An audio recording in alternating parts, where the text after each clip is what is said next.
जब दूसरा विश्व युद्ध चल रहा था तो उस वक्त पूरी दुनिया इससे प्रभावित थी और भारत में भी इसका असर होता था। लेकिन एक बच्चा था और वो बच्चा उस वक्त बेहद छोटा था। उसकी उम्र करीब 8 से 9 साल की थी और वो बच्चा अखबार बेचने का काम करता था। अखबार बेचकर वो थोड़ा सा अपने घर में कुछ परिवार की मदद कर देता था। लेकिन उस वक्त भी जब वो अखबार बेचता था तो जब वो अखबार बेचने जाता, लोगों के घर में अखबार डालने जाता, तो वो अखबार में अंग्रेजी अखबार आता था उस वक्त। ये तमिलनाडु की मैं एक घटना आपको बता रहा हूं। तो उस अंग्रेजी अखबार को वो समझ नहीं पाता था, पढ़ नहीं पाता था।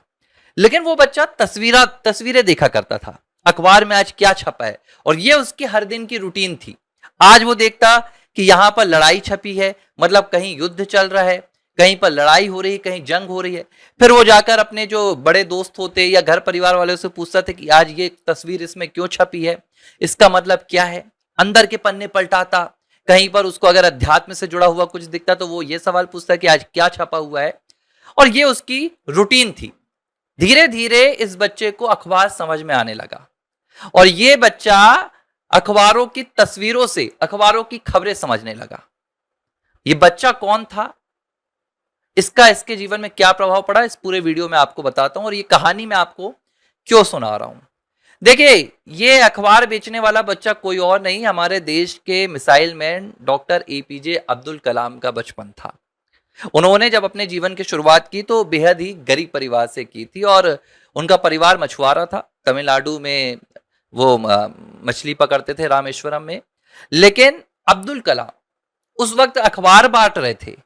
उनको उनका भविष्य नहीं पता था। उन्हें यह भी नहीं पता था कि उनका जीवन अखबार बांटते बांटते खत्म होगा या आगे कुछ और भी है। लेकिन उनके अंदर एक इच्छा थी कि भाई हर चीज में हमें कुछ समझना है। ये बचपन से थी।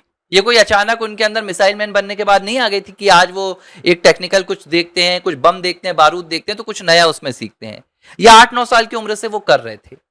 यही मेहनत बाद में उनको कहां पर ले गई, उनको एक बहुत अच्छा स्टूडेंट बनाया इस मेहनत ने।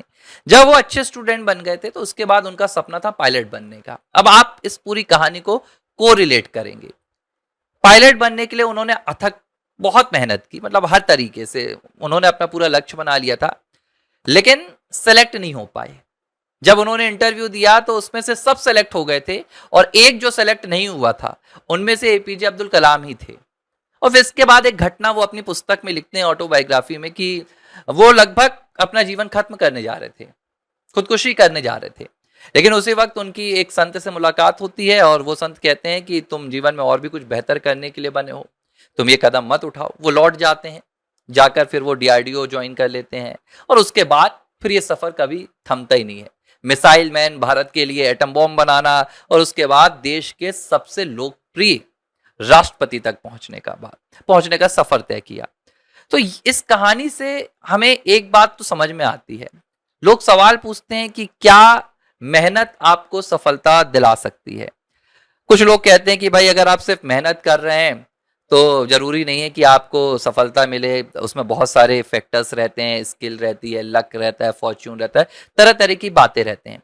लेकिन एक चीज तय है, जब आप मेहनत करते हैं तो उसी मेहनत का फल आपको वहीं पर नहीं मिलता है।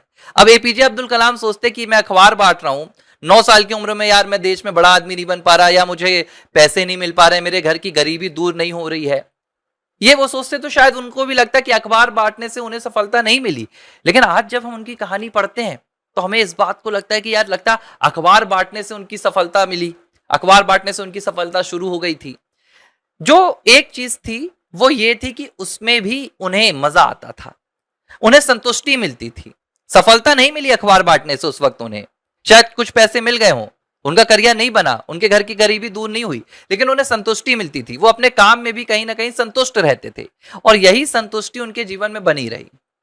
बाद में जाकर जब वो पायलट नहीं बन पाए तो थोड़ा असंतुष्ट हुए थे, लेकिन जब उन्हें समझाया गया तो वो अपने दूसरे कामों में जुट गए। तो देखो, एक पूरा यहां पर जो एक छोटी सी बात है कि आपको सफलता वहां पर नजर नहीं आती है जहां पर आप हार्डवर्क कर रहे हैं, जहां पर आप परिश्रम कर रहे हैं। लेकिन एक बात तय है कि जब भी आप परिश्रम करते हैं तो वो किसी ना किसी रूप में सफलता के तौर पर आपकी जिंदगी में वापस आती है। तो इस बात को आप समझिए कि आप कहीं हार्डवर्क कर रहे हैं तो उसका रिजल्ट देन एंड देयर नहीं मिलेगा।